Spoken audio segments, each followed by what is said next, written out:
Hello friends, good morning, सुप्रभात, नमस्कार। कैसे हो मित्रों?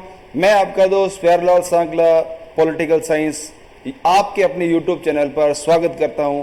काफी लंबे समय बाद में मित्रों आपके बीच फिर से रूबरू हुआ हूं। एक बार फिर से भारतीय संविधान एवं राज्य व्यवस्था को लेकर हम आपके बीच में हाजिर हुए हैं और आपसे वादा करता हूं मित्रों, अब लगातार भारतीय संविधान एवं राज्य व्यवस्था में संविधान से जितने भी जो चैप्टर हैं उन सब के बीच में आपके बीच रूबरू रहूंगा और बहुत जल्द से जल्द आपके बीच लाइव आने की भी कोशिश करूंगा। आप सबके प्यार से, सहयोग से हमारे यूट्यूब चैनल ने 1000 सब्सक्राइब को भी पार कर लिया है। इसके लिए आप सभी मित्रों को बहुत बहुत बधाइयां और बहुत बहुत शुभकामनाएं। आपका प्यार, स्नेह, मान सम्मान हमेशा यूं ही बना रहे। धन्यवाद। तो मित्रों, आज हम शुरू करते हैं सबसे पहले भारतीय संविधान की प्रमुख अनुसूचियां। क्या है अनुसूचियां और इनके बारे में हम बात करते हैं। मित्रों, मूल संविधान में, ओरिजिनल कॉन्स्टिट्यूशन में 8 अनुसूचियां थी, जबकि बाद में संसद द्वारा संविधान में संशोधन करके 4 और नई अनुसूचियों को जोड़ा गया है। तो वर्तमान में 12 अनुसूची है। ये प्रश्न बहुत महत्वपूर्ण है और कई एग्जाम में प्रश्न पूछा गया है। तो मूल संविधान में 8 अनुसूचियां हैं, जबकि वर्तमान में 12 अनुसूचियां हैं और हम एक शानदार ट्रिक भी बनाएंगे, इससे आपको आसानी से याद हो जाएगा। तो सबसे पहले बात करते हैं अनुसूची 1। मित्रों, पहली अनुसूची ये कहता है भारत में केंद्र शासित प्रदेश और राज्यों का प्रावधान है। यानी भारत में कितने केंद्र शासित प्रदेश हैं और कितने राज्य हैं, इसका उल्लेख संविधान की अनुसूची 1 करते हैं। तो मित्रों, वर्तमान में भारत में 28 राज्य हैं और 8 केंद्र शासित प्रदेश हैं और इनका सीधा सीधा उल्लेख भारतीय संविधान की अनुसूची 1 में है। इसके बाद बात करते हैं मित्रों अनुसूची 2 ये कहता है प्रमुख संवैधानिक पदाधिकारी। भारत में प्रमुख संवैधानिक पदाधिकारी के वेतन और भत्तों का उल्लेख, पदाधिकारियों के वेतन एवं भत्तों का उल्लेख, ये अनुसूची 2 कहते हैं। वेतन भत्तों का उल्लेख क्या है मित्रों प्रमुख संवैधानिक अधिकारी का? देखिए मित्रों, नंबर 1 राष्ट्रपति, उपराष्ट्रपति, राज्यपाल, हाईकोर्ट, सुप्रीम कोर्ट के जजेस, ये प्रमुख संवैधानिक पदाधिकारी हैं। इन सब का वेतन और भत्तों का उल्लेख भारतीय संविधान की अनुसूची 2 में है। मित्रों, एक चीज ध्यान रखिएगा, भारत के उपराष्ट्रपति को वेतन नहीं मिलता है। तो आप मुझे प्रश्न पूछेंगे, जब उपराष्ट्रपति को वेतन नहीं मिलता है तो दूसरी अनुसूची में आपने उपराष्ट्रपति का नाम क्यों लिया?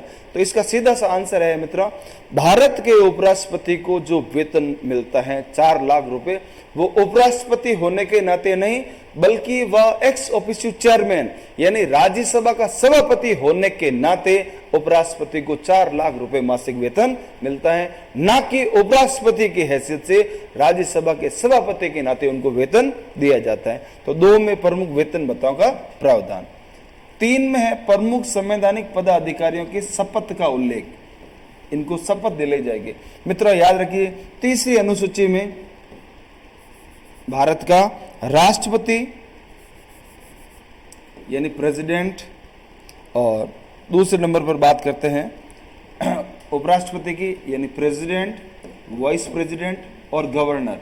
इन तीनों के शपथ का प्रावधान संविधान की तीसरी अनुसूची में नहीं है। इनको छोड़कर बाकी प्रमुख संवैधानिक पदाधिकारी हैं, चाहे वो प्रधानमंत्री हो या मंत्री हो, मुख्यमंत्री हो या मंत्री हो, हाई कोर्ट, सुप्रीम कोर्ट के जजेस हो, जितने भी संवैधानिक अधिकारी हैं, इन सब के शपथ का प्रावधान अनुसूची 3 में है। 4 ये कहता है मित्र राज्यसभा की सीटों का आवंटन। राज्यसभा की सीटों का आवंटन क्या है? राज्यसभा की सीटों का आवंटन भारतीय संविधान के आर्टिकल 80 में कहा गया है राज्यसभा के गठन का प्रावधान। और राज्यसभा में वर्तमान में जो कुल सीटें हैं वो 245 हैं और अधिकतम इनकी सीटें 250 हो सकती हैं। तो ये 245 सीटें हैं, ये क्या है 200 कैसे ये सीटें आएगी? इनमें मित्रों 229 सीटें हैं वो भारत के प्रमुख राज्यों से आएंगी, 4 सीटें हैं वो संघ प्रदेश से आएगी। तो कुल मिलाकर हो गई 233 सीटें और प्लस 12 सदस्य भारत का राष्ट्रपति मनोनीत करता है, जो कला, साहित्य, समाज सेवी, विज्ञान, इस वर्ग से। तो कुल मिलाकर 245 सीटें हैं। इसका उल्लेख अनुसूची 4 में है। इसके बाद बात करते हैं पांचवी अनुसूची। क्या है पांचवी अनुसूची? पांचवी अनुसूची ये कहती है एससी और ST, schedule caste and schedule tribe, यानी अनुसूचित जाति और अनुसूचित जनजाति के क्षेत्रों के प्रशासन का उल्लेख है। यानी पांचवी अनुसूची जो मित्र हैं वो एससी और एसटी के क्षेत्रों का प्रशासन का निर्धारण करती है। तो अनुसूची पांच में साफ साफ कहा गया है एससी और एसटी के सीटों के प्रशासन का उल्लेख। छठवीं अनुसूची कहती है मित्रों असम, मेघालय, त्रिपुरा और मिजोरम, ये 4 राज्य जो हैं इन राज्यों को विशेष राज्य का दर्जा दिया गया है और इसका जो विशेष राज्य का दर्जा है इसका उल्लेख अनुसूची 6 में है। 7वीं अनुसूची कहती है मित्रों शक्तियों का बंटवारा।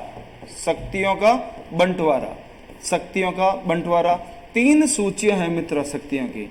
नंबर 1 संघ सूची, नंबर 2 राज्य सूची और नंबर 3 समवर्ती सूची। बहुत अच्छा प्रश्न बनता है मित्र यहाँ पर। संघ सूची में कितने विषय हैं, राज्य सूची में कितने विषय हैं और समवर्ती सूची में कितने विषय हैं। कई बार एग्जाम में ये प्रश्न पूछा गया मित्रों, और हमारे तो स्कूल लेक्चरर फर्स्ट गेट में एक बार प्रश्न पूछा गया था कि संघ सूची में कितने विषय हैं। 4 ऑप्शन दे दिए 97, 98, 99 और 100। तो कई किताबों में तो 100 भी करा रहे, 101 भी करा रहे, 99 करा रहे। तो मित्रों इस चीज को विशेष रूप से ध्यान रखिएगा, जब भी आप सूचियों का अध्ययन करें तो 24 अप्रैल 1973 केशवानंद भारती बनाम केरल राज्य विवाद में सुप्रीम कोर्ट का एक जजमेंट आया हुआ था, उसमें साफ साफ लिखा गया था और उसी जजमेंट के अकॉर्डिंग हम देखा जाए तो संघ सूची, राज्य सूची और समवर्ती सूची के विषयों में कोई परिवर्तन नहीं किया जाएगा। हाँ, गणना की दृष्टि से देखा जाए तो इनकी संख्या यही रहेगी, इनमें कोई परिवर्तन नहीं किया जाएगा। तो संघ में 97 विषय पर कानून बनाने का अधिकार भारत सरकार को है, राज्यों में 66 राज्य सरकार को अधिकार है और समवर्ती में भारत सरकार और राज्य सरकार दोनों को अधिकार है। और अगर इसमें विवाद हो जाए तो अंतिम निर्णय केंद्र सरकार का ही माना जाएगा। तो 7वीं अनुसूची ये कहती है। 8वीं अनुसूची कहती है भाषा का प्रावधान। 8वीं में भाषा का प्रावधान। वर्तमान में भारतीय संविधान द्वारा 22 भाषाओं को मान्यता प्राप्त है।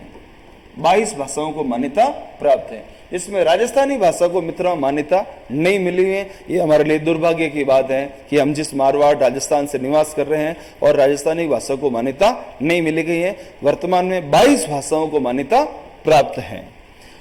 ये मूल संविधान की 8 अनुसूचियां मित्रों। अब 9वीं अनुसूची जो जोड़ी गई है वो भारतीय संसद के द्वारा 1951 में पहला संविधान संशोधन किया गया था, जिसमें भूमि सुधार अधिनियम को जोड़ा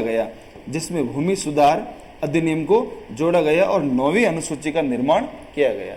मित्रों क्या है भूमि सुधार अधिनियम? भूमि सुधार अधिनियम में ये 9वीं अनुसूची में कहा गया है, मान लीजिए संसद ने कोई कानून बनाया है, अगर उस कानून को 9वीं अनुसूची में रख दिया तो इसके बाद में इसमें कोई परिवर्तन नहीं किया जाएगा। लेकिन अगर व्यक्ति के मौलिक अधिकारों का हनन होता है और ऐसा संसद कोई कानून बनाए जो व्यक्ति के मौलिक अधिकारों के विरुद्ध में है तो ऐसे कानून को सुप्रीम कोर्ट रद्द कर देगा। वो भले 9वीं अनुसूची में रखो या नहीं रखो, संसद संविधान में कुछ भी कर सकती है, लेकिन ऐसा कोई भी कानून नहीं बनेगी जो व्यक्ति के मौलिक अधिकारों का हनन होता है। अगर 9वीं अनुसूची में रख दिया और मौलिक अधिकारों का हनन हो रहा है, ऐसे कानून को सुप्रीम कोर्ट खारिज कर देगा। ये 9वीं अनुसूची में उल्लेख है। इसके बाद बात करते हैं मित्रों 10वीं अनुसूची। भारतीय संविधान द्वारा 52वां संविधान संशोधन 1985 में 1985 में राजीव गांधी की सरकार जब हुआ करती थी तो 10वीं अनुसूची में दल बदल अधिनियम को जोड़ा गया। 10वीं अनुसूची में यानी 52वां संविधान संशोधन द्वारा दल बदल, यानी चुनाव जीतने के बाद में आप दूसरी पार्टी को ज्वाइन नहीं करेंगे। ये 10वीं अनुसूची का प्रावधान है। इसके बाद बात करते हैं मित्र 11वीं अनुसूची। 11वीं अनुसूची पंचायती राज शासन, यानी पंचायतों को संवैधानिक दर्जा दिलाने का जो काम है वो 11वीं अनुसूची कर रही है। और 11वीं अनुसूची के लिए पीवी नरसिंह राव की सरकार ने 73वां संविधान संशोधन किया। 1992 में ये बिल रखा गया था और 1993 यानी 1993 में भारत सरकार ने बिल को पास कर दिया था और राजस्थान में ये पास हुआ 1994 में। तो 11वीं अनुसूची में पंचायती राज को संवैधानिक दर्जा दिया गया और इसमें 29 विषयों पर 29 विषयों पर पंचायतों को कानून बनाने का अधिकार दिया गया। तो ये है 11वीं अनुसूची, 73वां संविधान संशोधन पीवी नरसिम्हा राव की सरकार की। मित्रों एक चीज ध्यान रखिए, पीवी नरसिम्हा राव की जो सरकार बनी थी मेरे हिसाब से भारतीय इतिहास में सबसे स्वर्णिम युग कहा जा सकता है। नंबर 1, भूमंडलीकरण वैश्वीकरण की नीति इनकी उपज है। लुक इट पॉलिसी यानी पूर्व की और देखो की नीति इनकी है। नंबर 3, यूएनओ में भारत को स्थायी सदस्यता दिलाने के लिए पहली बार जो अथक प्रयास थे वो भी राव सरकार के थे। और नंबर 4, 73वां और 74वां संविधान संशोधन यानी पंचायती राज शासन और नगरीय शासन को संवैधानिक दर्जा दिलाने में पीवी नरसिम्हा राव सरकार का बहुत बड़ा हाथ है। इसलिए भारतीय इतिहास में सबसे ज्यादा अगर मेरे हिसाब से कार्यकाल में देखा जाए काम तो पीवी नरसिम्हा राव की सरकार में रहा है। इसके बाद बात करते हैं मित्रों 12वीं अनुसूची की। 12वीं अनुसूची में मित्रों नगरीय शासन को संवैधानिक दर्जा दिया गया। नगरीय शासन को संवैधानिक दर्जा दिया गया यानी अब ग्रामीण के साथ साथ नगर पालिकाओं को, नगर परिषद को और नगर निगम को भी संवैधानिक दर्जा दिया गया था।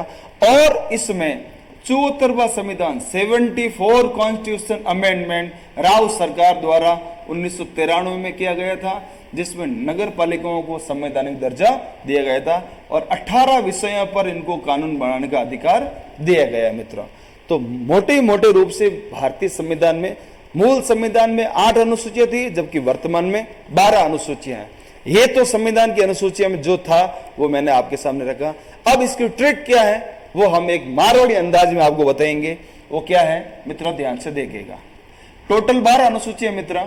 पहली केंद्र राज्य, दूसरी संवैधानिक पदाधिकारियों का प्रावधान,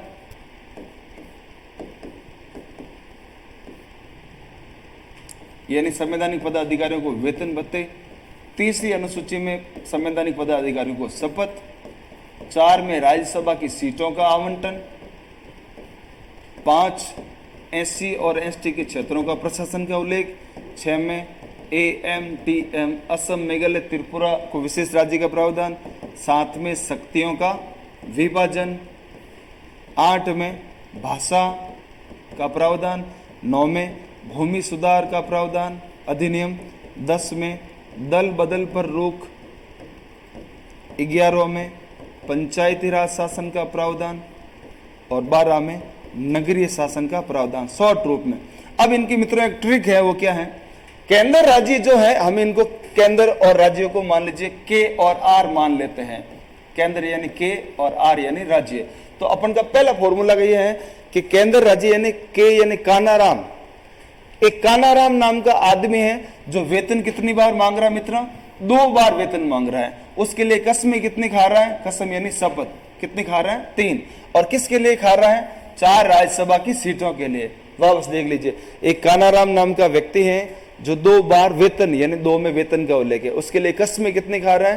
3 बार। किसके लिए खा रहा है? 4 राज्यसभा की सीटों के लिए। सीटें कैसी है? एससी और एसटी की। वो सीटें लाकर इसको देता है अपनी अम्मा तीमा को। अम्मा और तीमा यानी असम, मेघालय, त्रिपुरा, मिजोरम। और उसकी अम्मा तीमा ने साथ में क्या कर दिया? विभाजन यानी बंटवारा। कई बार अपन कहते हैं ना भाई 7 रही जन तो विभाजन नहीं बंटवारा है। मारवाड़ी में कहते हैं कि भाई बेड़ा पड़िया बाणी खड़बड़ाई जा, तो 7 रही जन तो भाई बंटवारा है।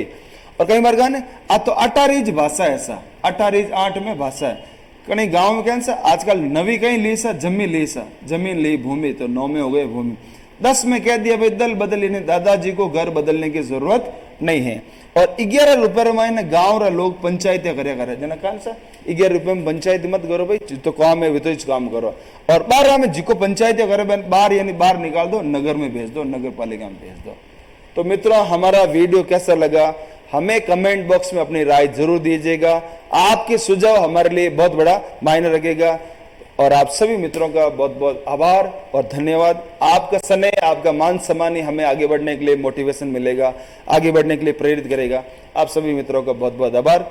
अगले वीडियो में हम बात करेंगे संविधान सभा के गठन की। तो हमारा वीडियो कैसा लगा हमें अपनी राय जरूर दीजिएगा। धन्यवाद।